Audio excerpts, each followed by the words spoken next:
క్రీస్తు నామములు అందరికీ శుభములు. బాగున్నారు కదండి. ఈరోజు ద్వితీయోపదేశ కాండము 7వ అధ్యాయము 12 ప్రకారంగా నీ దేవుడైన యెహోవా నీకు కృప చూపును.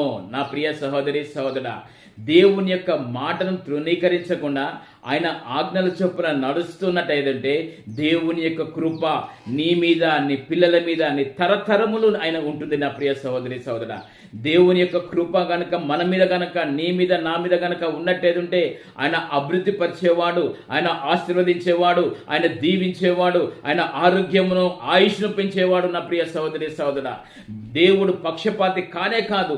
ఒకరి మీద ఎండ, ఒకరి మీద వాన కురిపించేవాడు కానే కాదు. దేవుని యొక్క ఆజ్ఞల ప్రకారంగా నువ్వు నడిచినట్టయితే, దేవుని చిత్తానుసారంగా నువ్వు నడిచినట్టయితే నువ్వు దీవించబడతావు, నీవు ఆశీర్వదించబడతావు.